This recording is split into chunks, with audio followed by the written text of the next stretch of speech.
你怎么在这儿？不是你叫朕来的。我？你找朕商讨要事，为何要穿成这副样子？是皇祖母让我穿成这样的。编谎话也不编得像一些。这是皇祖母亲手设计的衣服，让我帮她试穿。她已经去找女画师了，说要把画像画下来，让我在这里等她。那这蜡烛呢？这蜡烛，她说是要搭配衣服的色调。朕刚才还疑惑，为何是李公公来通知朕，说你有要事要与朕商讨。唉，原来啊，我们俩都被那和蔼可亲的皇祖母给骗了。何为骗？他老人家也是一片苦心，我们这些做儿孙的，竟让他如此费心。难怪他之前跟我说啊，你是头毛驴，我还觉得奇怪呢。什么毛驴？说你是倔毛驴。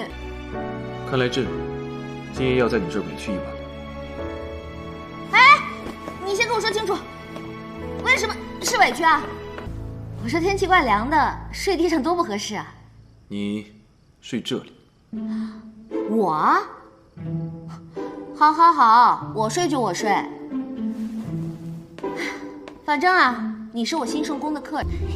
看来哀家的方法是奏效了。一会儿哀家走了以后，绿篱不许让任何人打扰他们，知道吗？放心吧，太皇太后。要是有人敢坏我们家娘娘的好事儿，我就跟他拼命。嘘嘘嘘。绿篱，绿篱，绿篱，我有要紧的事通报皇上，麻烦你进去通报一声。讨厌，走开。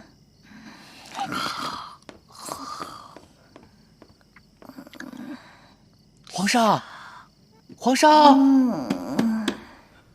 皇上，皇上，皇上，幽兰殿那边出事儿了。听着像是幽兰殿啊。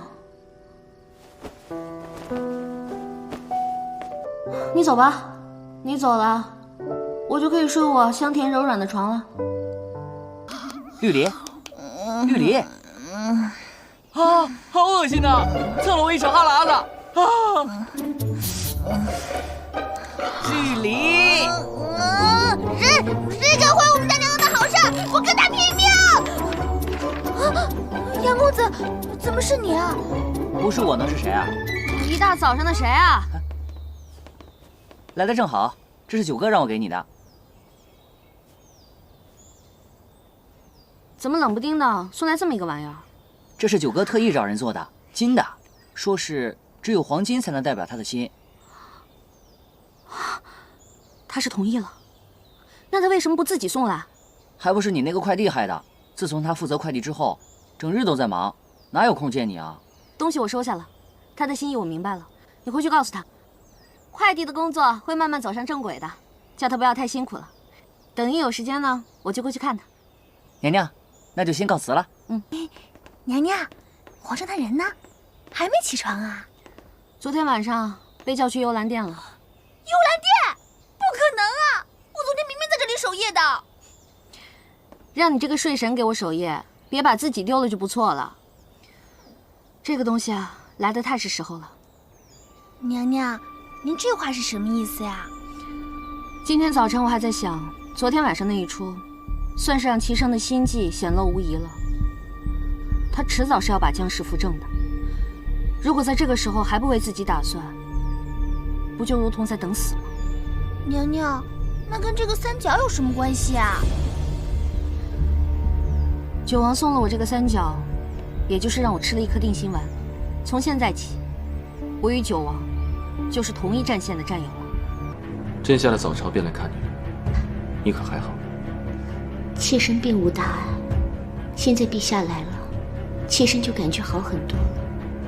你放心养好身子便可，其他的事情你不必想太多。隐约还有个不情之请。你说便是。这几日我事不长便会难受，看见陛下就会好些。还希望陛下能多抽些空闲，到幽兰殿里来看我。你既然提了，朕又怎会不来看你呢？妾身说的可不是一朝一夕，而是日日如此。这是朕的责任。朕若是拒绝你的要求，倒显得朕是个薄情寡义之人。自音乐7岁那年，第一次见到陛下，就知道陛下是个有情有义之人。现在虽然陛下凡入之事缠身，但是音乐知道，毕竟陛下与音乐有着这么多年的情。过去的事情就不要再提了。陛下肯来陪着我，妾身就放心了。朕还有很多政务要处理，明日再来看你。娘娘，都说财不外泄，咱们还是把这个金子藏起来吧。宝贝儿，这你又不懂了吧？这叫卧薪尝胆。这东西啊，会时刻提醒我的人生目标，做我的指路明灯。怎么着？昨晚没睡好，跑我这儿补回笼觉来了？你说话能不能不要如此夹枪带棒的？对不起啊，皇上。如果你喜欢听那种撒娇妩媚的话呢，麻烦您出门左转幽兰殿去。这个呀，我真不会。朕本来是想向你道歉的，昨晚确实是有要紧的事情，突然离开，是迫不得已。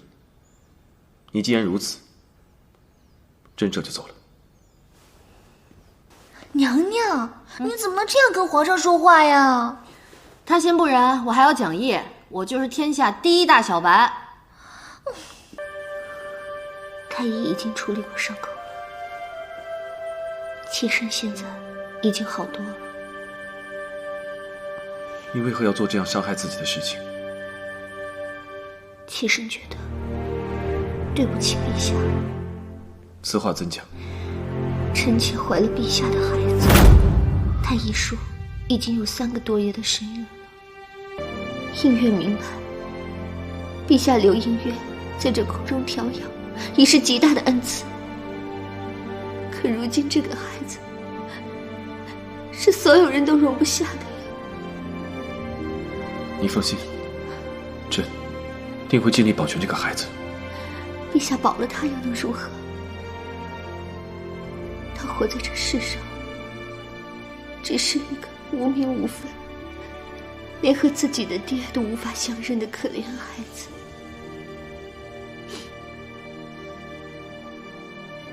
你放心，既是朕的骨肉，朕定不会让他受一点委屈。是妾身对不起姐姐，可是这孩子毕竟是妾身的亲生骨肉，妾身也不能对不起自己的孩子啊。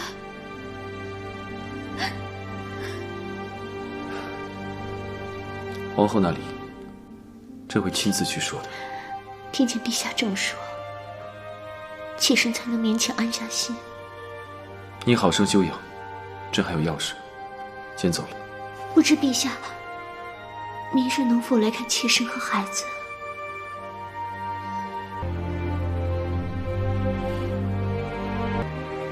您不进去了？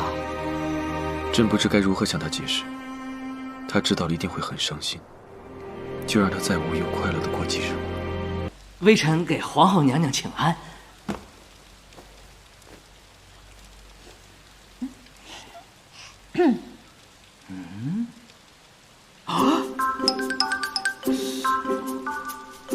哎呀，娘娘这是喜脉呀！你丫说什么呢你？娘娘确实有喜了。哎呀，我们家娘娘有喜了！我们家娘娘有喜了！雨林，你滚一边冲出去！不必这就滚！我们家娘娘有喜了！我们家娘娘有喜了！我们家小张娘娘有喜了！我这个月事啊，向来都不准，你是不是搞错了？阴薄阳别，寸脉沉，尺脉浮，鼓动华丽，阴中见阳，又有和调之象。娘娘却是有孕的脉象，为保安全，微臣再给娘娘开副安胎药调养一下啊！你给我滚！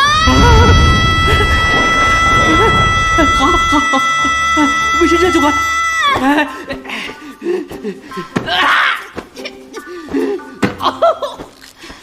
哎呦！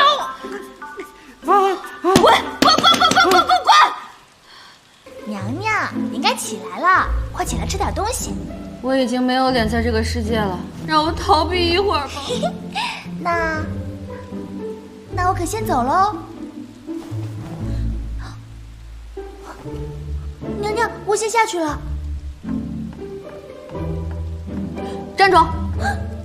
你手里拿什么东西啊？没什么。我前脚刚怀孕，后脚衣服都做出来了。娘娘，您不是常说有备无患吗？到底什么情况？你给我说清楚了。娘娘，我真没打算骗您，只是要是提前跟您说了，您定是不会答应的，所以才生米煮成了熟饭。说下去。我说了，娘娘你可千万要受住了，万不可做出什么傻事来。